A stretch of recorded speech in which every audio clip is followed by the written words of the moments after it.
everyone. So this is the third part of the CU series.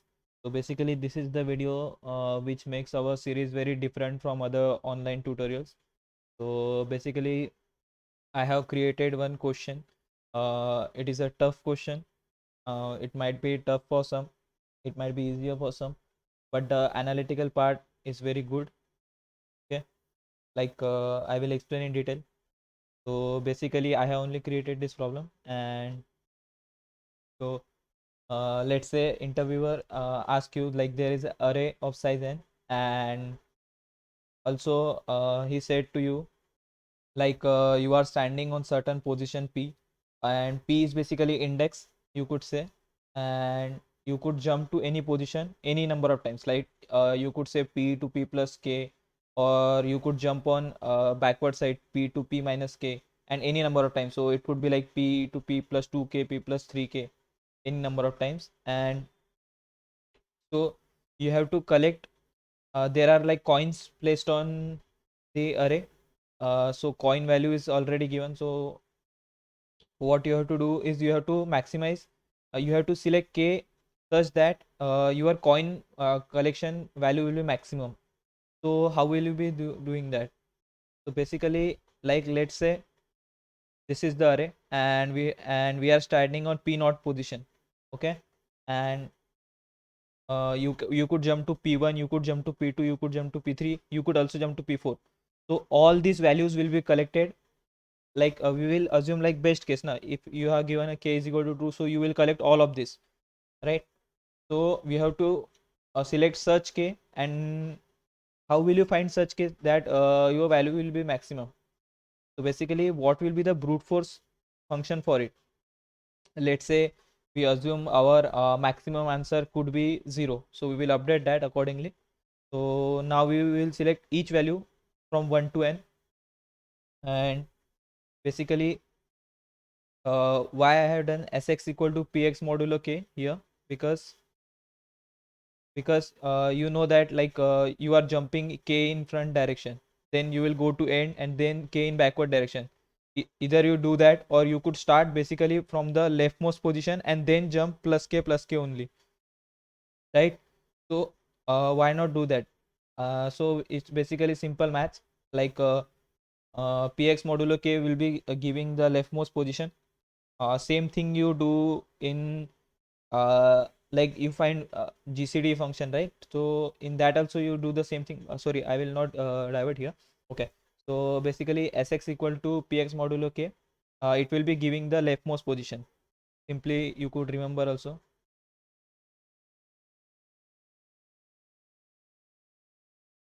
like for k is equal to 2, it is giving p4. So sx will starting from p4th index and then jump, and then calculate the total sum. So whatever will be the answer, we will update our answer accordingly, and the final answer we will be getting maximum, right? And I have, as I have told you already, that these are the harmonic jumps, so its total complexity will be n log n. This I have already explained, but can we improve it better? Like, you have done only simple brute force and still you are getting the n log n complexity. Can we still improve it? So basically we can see that when we select a composite k, like let's say k is equal to 6, but the prime factor of it are already covering the composite. So why are we iterating on the composite, right? So composites, so basically composites are useless.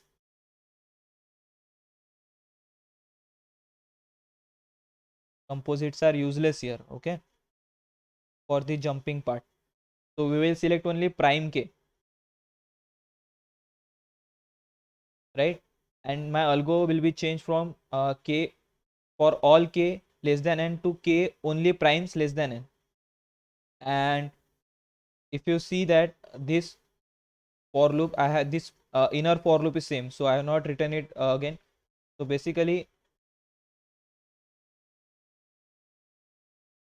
so what will be this final complexity? So its final complexity will be n log of log n. It's basically c only, and so its complexity will be n log of log n.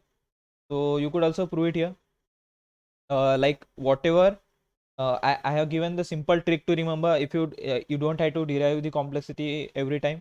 Basically, all number less than m and until n, like inside the inner for loop, we were jumping until n, like less than n, we were jumping plus equal to the number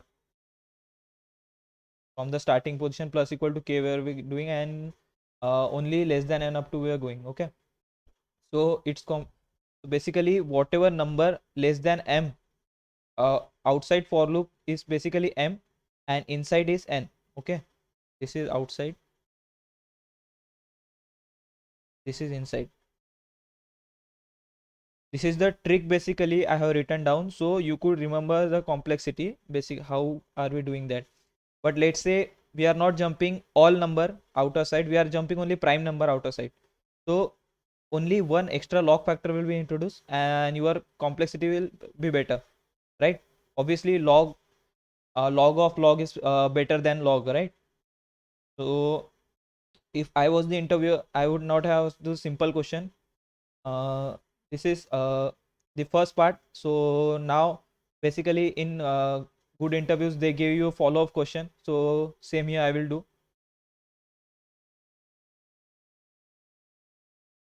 So you could read the question, pause the video, read the question. I have explained it better. It is the same thing,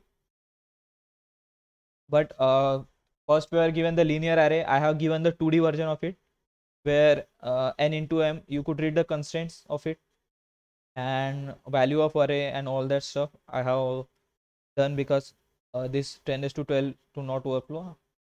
Okay, so it doesn't matter, just read the question and I will show you example like how we are doing this. So basically let's say this was my starting position, this was my starting position. So where could I jump? So and k is equal to 2, I assume here. Okay, I could assume any k less than max of n comma m. Any k, you can choose any k, right? But if you choose like 10 raised to 12, and so what's the use of it? You could not jump that much, so you could jump only some certain up to limit na, so that's useless. So we will hence use k always less than max of n comma m. And basically you could say that all the red cells here given, you could visit them, you could visit them in any order, but you could collect coins only once, so it doesn't matter how you do that. But we will apply the same modulo trick here, and we will do same complexity, and we will getting the same complexity here, right? Now let's say this is my brute force, right? So basically this is my brute force, so I am not jumping over prime case here, I am doing the same thing. Okay,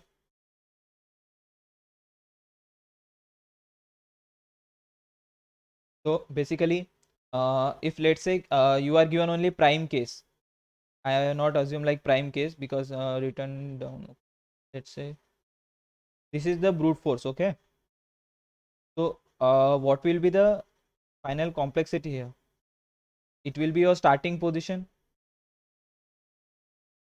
like sx and sy is the starting position. Why? Because uh, it follows the same logic, like px modulo k will be the leftmost and y will be give the uppermost position. So we will select both position and we will get the like topmost top leftmost position we will get, and that's what we require for the jumping part for each k, right?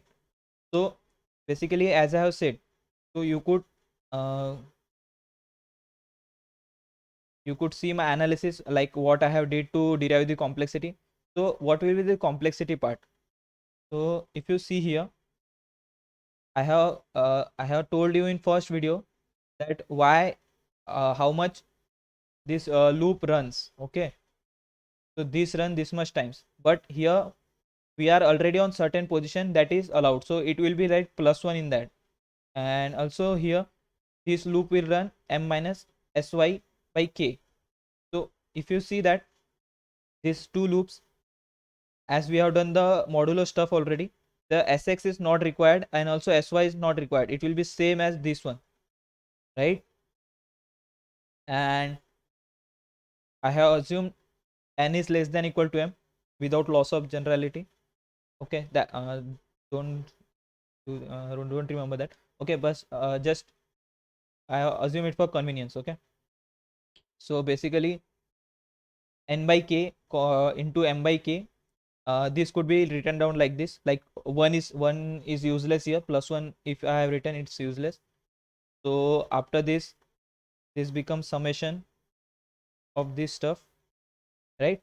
So as I have said already, the what will be the, this is the outer jumping part and this is the looping part. So looping part is, jumping part is basically whatever the maximum value we can go. Okay, so this one complexity comes mn log n, this one is n log of mean of m comma n, and this one is m log of mean of n comma m. So this is how we do this, and we will arrive to the final complexity, right? So this was the good analytical part of it. Like you have written simple brute force for it, but still the analytical part is very tough to derive, like on time. So remember the trick I described basically here. This is the trick, so you could play with the trick, right? Yeah, so that's it for this video. So I think I have gone a little fast for this, but still you can pause and read the analysis. Basically it was the mathematical equation, not much explaining part. Okay, cool. So that's it for the video. Okay, you guys.